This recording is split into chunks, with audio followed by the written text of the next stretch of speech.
வணக்கம், எப்படி இருக்கீங்க? நலமா?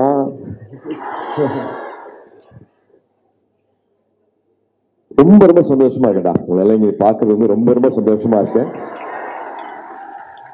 ஆனா யூனிவர்சிட்டிக்கு அத்தனை ப்ரொஃபசர்ஸ்க்கும் பெரியவங்களுக்கும் ஸ்டாஃப்ஸ் எல்லாருக்கும் என்னோட மரியாதைகளும் வணக்கங்களும். முதல்ல அகரமோட ஒரு கூட்டு முயற்சியில அகாடமிக் ஃபோக்கஸ் பண்ணி முதல் முறையா ஸ்டெம் பத்தின ஒரு கான்ஃபரன்ஸ் நடக்கிறது வந்து எனக்கு ரொம்ப ரொம்ப ஒரு முக்கியமான நாளா பாக்குறேன். ரொம்ப ஒரு மகிழ்ச்சியான ஒரு நாளா பாக்குறேன். ஐயா, அகரம் ஆரம்பிச்சு ஒரு 15 வருஷத்துல இது வரைக்கும் ஒரு 6000 கிட்டத்தட்ட ஒரு 6000 கிட்ட மாணவ மாணவிகள் படிச்சு முடிச்சிருக்காங்க, படிச்சுட்டு இருக்காங்க.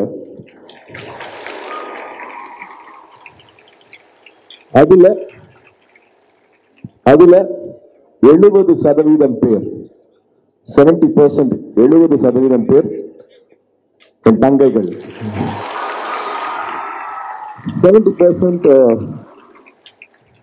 should be girls அப்படிங்கிறது வந்து வருஷம் அது ஒரு ரூலா பண்ணிட்டு இருக்கு ஒரு 15 வருஷத்துக்கு மேலேயே. ஸோ அகரம் குழுவா வந்து அவங்களுக்கு அடுத்தது என்ன பண்ணலாம், அகாடமிக் சம்பந்தமா வந்து அவங்களுக்கு என்ன தேவைகள் இருக்கு, எங்க கேப்ஸ் இருக்கு, என்ன விஷயங்கள் பண்ணலாம் அப்படின்னு குழுவா யோசிக்கும் போது வந்து we realized ஸ்டெம் சம்பந்தமான படிப்புலையும் துறையிலையும் அவங்களோட பங்களிப்பு வந்து குறைய இருக்கு, கிட்டத்தட்ட ஒரு 30% தான் இருக்கு அப்படிங்கிறது வந்து we realized. ஸ்டெம்ங்கிறது வந்து சயின்ஸ், டெக்னாலஜி, இன்ஜினியரிங், மேத்.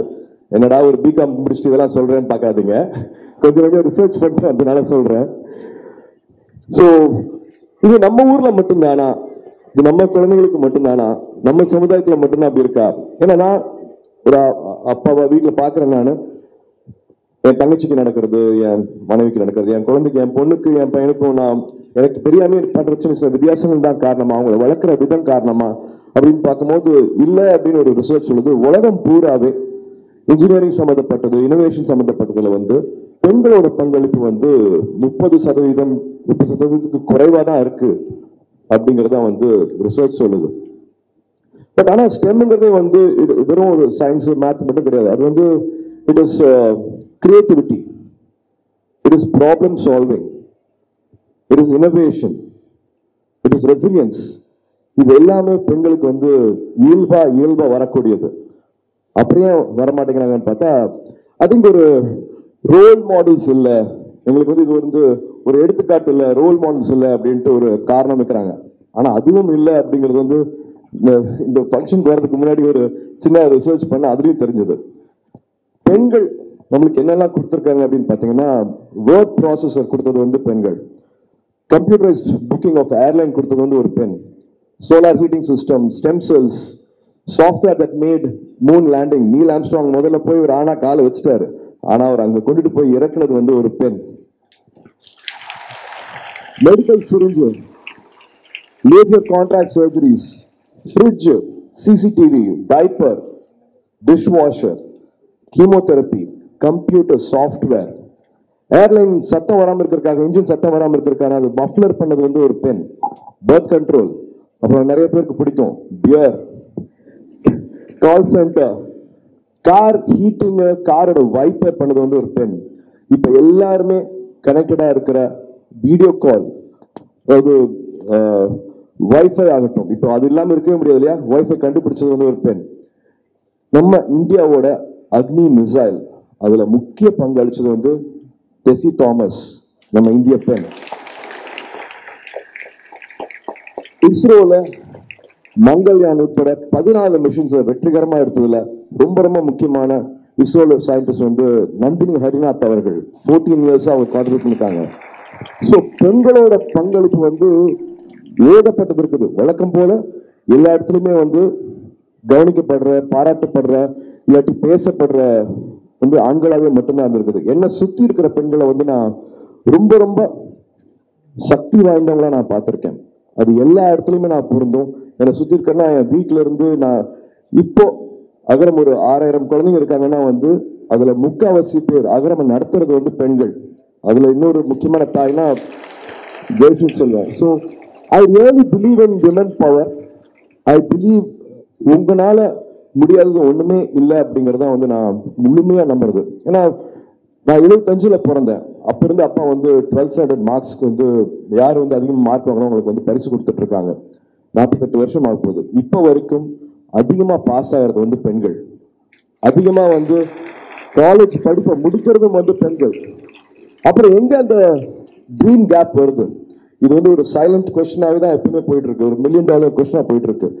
நிறைய மார்க் வாங்குறதும் பெண்கள், நிறைய படிச்சு முடிக்கிறதும் பெண்கள். அதுக்கப்புறமா என்ன ஆகிறாங்க அப்படின்னா, அப்கோர்ஸ் நம்மளோட சமுதாயம் வந்து அதை பல விஷயங்கள் கொடுக்குது. வந்து அவங்களால தொடர்ந்து வேலை செய்ய முடியாது, குழந்தை பிறந்துடும், அவங்கள நம்ப முடியாது, வேலைக்கு வந்துட மாட்டாங்க, ஒரு பொறுப்பு எடுத்தாங்கன்னா முடிக்க முடியாம போயிடும் அப்படிங்கிற பல ஒரு கிளாஸ் சீலிங் இருக்கு, ஒரு கிளாஸ் வால் இருக்கு. பட் அதை எல்லாமே தகர்த்துட்டு நம்ம வந்துட்டு இருக்கோம். உடல் வலிமையை வச்சுதான் வந்து ஜெயிக்க முடியும் அப்படின்னு நினைச்சிருக்கிற ஸ்போர்ட்ஸ்லயும் இந்தியாவை எங்கேயோ கொண்டுட்டு போறது வந்து பெண்கள் மட்டும்தான். அது எல்லா துறையிலுமே ஆகட்டும். ஸோ ஒரு செரிபல் ஈக்குவாலிட்டி இருக்கிறது, படிச்சா மட்டுமே போதும் பெரிய மாற்றத்தை எடுத்துட்டு வர முடியும் அப்படிங்கிறது வந்து ஒரு ஹார்வர்ட் சர்வே சொல்லுது. ஸோ விமன் இன்ஜினியர் மென் இன்ஜினியர் ரெண்டு பேருமே வச்சுட்டு ஒரு சர்வே பண்ணதில்ல. மக்களுக்கான தேவை, யதார்த்தமான உண்மையான தேவைகளை வந்து பூர்த்தி செய்யறது வந்து பெண்களால மட்டும்தான் முடியும் அப்படிங்கிறது வந்து ஒரு ஹார்வர்ட் சர்வே சொல்லுது.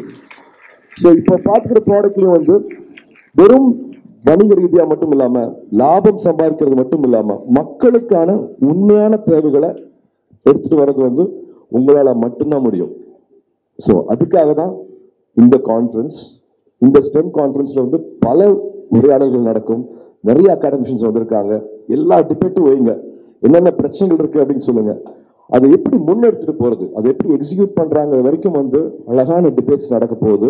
இன்னைக்கும் நாளைக்கும் வந்து மேக் திஸ் யோர் டே.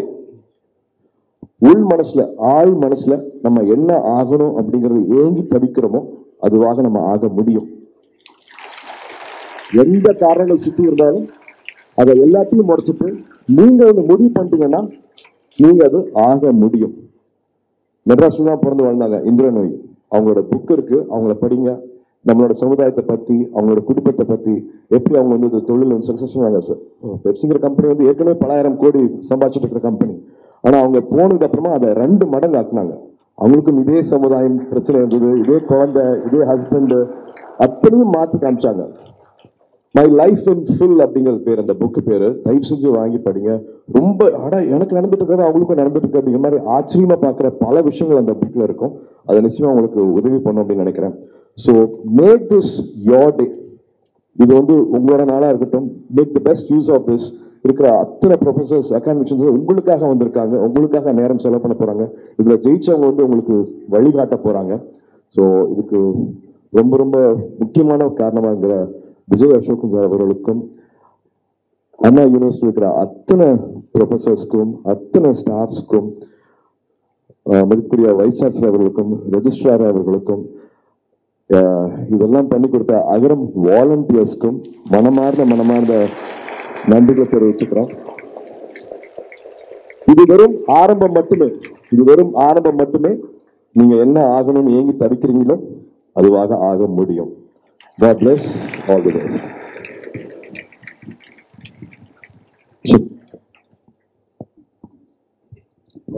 குறிப்பா பத்திரிகை நண்பர்கள் எல்லாருக்கும் வணக்கம்.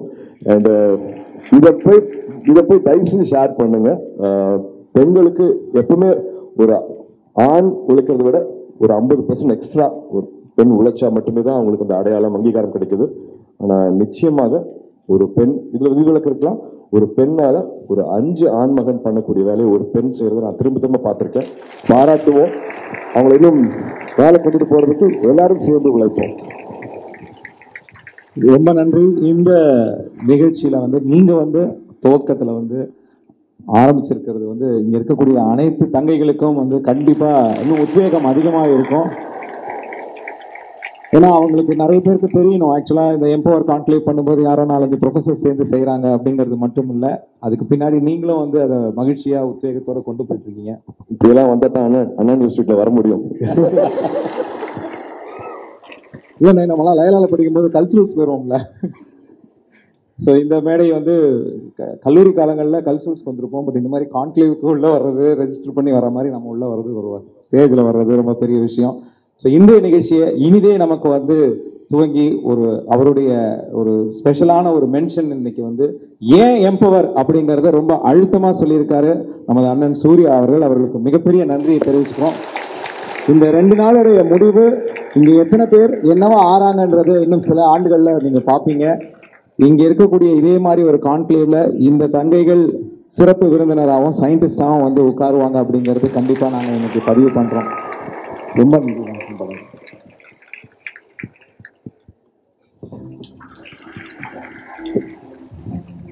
டப்பிங் போயிட்டு இருக்கேன், அதனால தான் தொண்டை எப்படி இருக்கு. அங்க வெயிட் பண்ணிட்டு இருக்காங்க கங்குவாக்காக. ஆல்மோஸ்ட் படம் முடிஞ்சிருச்சு. So I have to leave now. அதனால உங்கள்கிட்ட வந்து விடைபெற்றுக்கிறேன். தேங்க்யூ.